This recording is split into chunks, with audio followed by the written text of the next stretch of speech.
छत्रपती शिवाजी महाराजांनी फक्त राज्यच स्थापिले नाही, तर रामचंद्र पंत अमात्यांच्या शब्दात सांगायचे तर साल्हेरी आईवंतापासून तंजावर पर्यंत नूतन सृष्टीच निर्माण केली. आणि अर्थातच हे करताना त्यांनी असंख्य पराक्रमी, धोरणी आणि जीवाला जीव देणारी माणसं मिळवली, ज्यांच्या सहाय्याने त्यांनी हे शिवधनुष्य उचललं.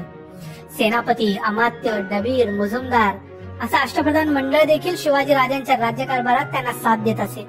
आणि या प्रत्येक पदावर महाराजांनी जणू हिरेच उचलून ठेवले होते, एवढ्या योग्यतेची माणसं होती. या अष्टप्रधानांपैकी पेशवा हे सर्वात महत्वाचं आणि महाराजांनंतरचं 2 नंबरचं पद म्हणता येईल. पेशवा म्हणजे मुख्य प्रधान किंवा आजच्या भाषेत सांगायचं तर पंतप्रधान. महाराजांच्या गैरहजेरीत पेशवे हे राज्यकारभार पाहत. राज्याभिषेकाच्या वेळी मोरोपंत पिंगळे हे शिवरायांचे पेशवे होते. राज्यकारभार आणि युद्ध अशा दोन्ही आघाड्यांवर अतिशय प्रभावीपणे काम करणारे मोरोपंत हे कर्तबगार पेशवे होते. मोरोपंतांचा साल्हेरचा पराक्रम सर्वश्रुतच आहे. पण छत्रपती शिवराय हे एक असाधारण युग पुरुष होते. पेशवेच काय, सगळं अष्टप्रधान मंडळ जरी एकत्र केलं तरी महाराजांची उंची गाठणं निव्वळ अशक्यच होतं. त्यामुळे महाराजांनी आपल्या हयातीत संपूर्ण सत्ता निर्विवादपणे आपल्या ताब्यात ठेवली होती. अशीच काहीशी परिस्थिती छत्रपती संभाजी महाराजांच्या काळात देखील होती.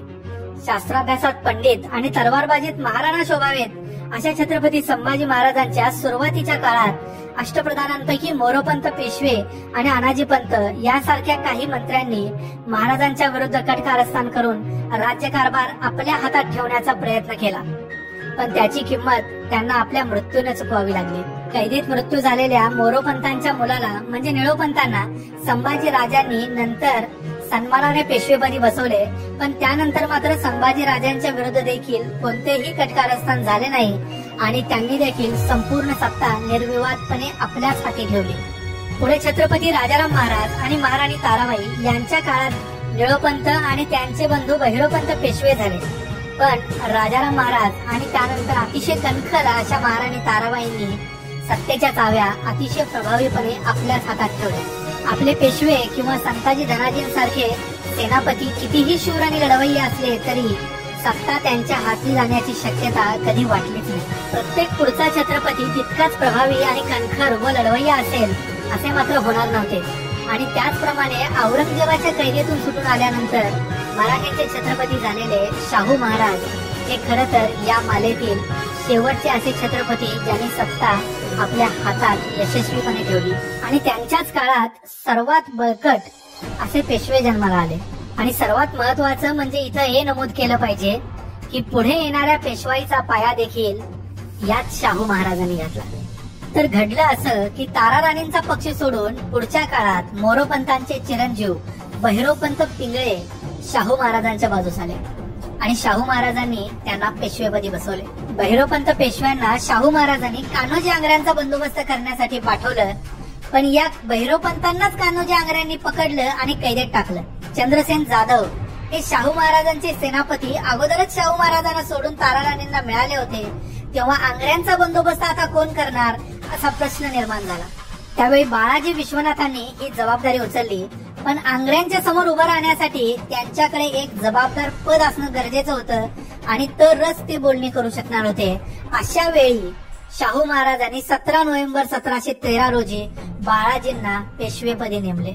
अशा प्रकारे बाळाजी विश्वनाथ भट यांच्याकडे 1713 आलेली पेशवाई पुढे जवळजवळ 105 वर्ष याच भट घराण्याकडे राहिली. ती कशी ते आपण पाहूया. पेशवे म्हणून बाळाजींनी कान्होजींची भेट घेतली आणि बहिरोपंतास कान्होजींच्या कैदेतून सोडवले.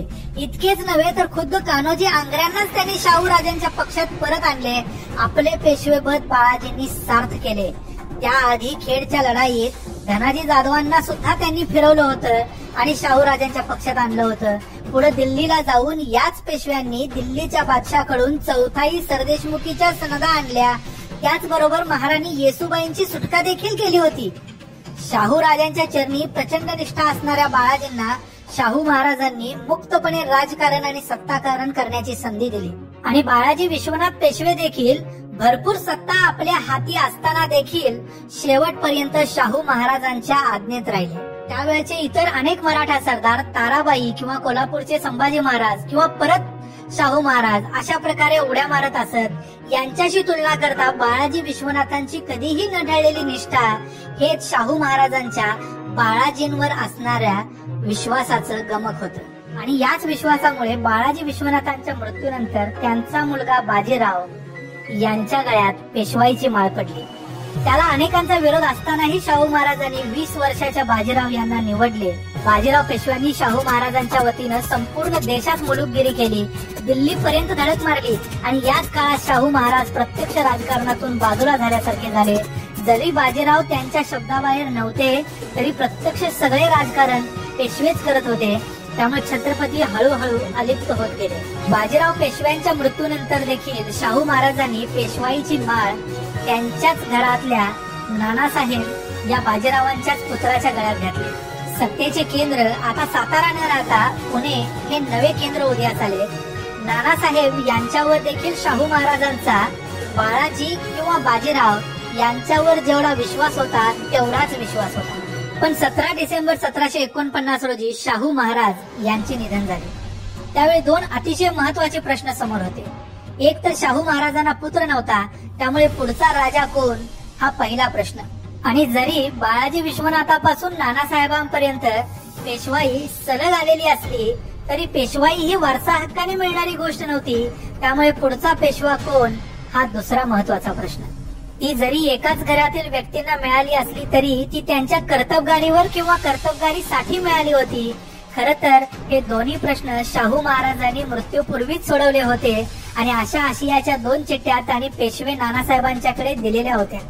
शाहू महाराजांनी स्वतःच सांगितले होते की ताराबाईंचा नातू रामराजास गादीवर बसवणे आणि नानासाहेबांनंतर त्यांच्या वंशजास पेशवाई चालवण्यास देणे।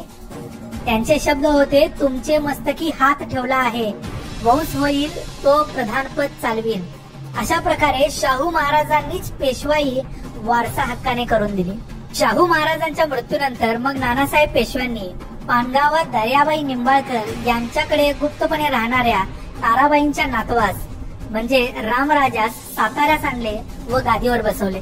रामराजे राजे झाले, पण त्यांचे निम्मे आयुष्य गुप्ततेत गेलेले असल्यामुळे त्यांना राज्यकारभार कधी जमलाच नाही आणि त्यामुळे संपूर्ण सत्ता पेशव्यांच्या हाती आली। मग पेशव्यांनी सुद्धा सांगोला कराराच्या माध्यमातून संपूर्ण सत्ता अधिकृतपणे आपल्या हातात घेतली।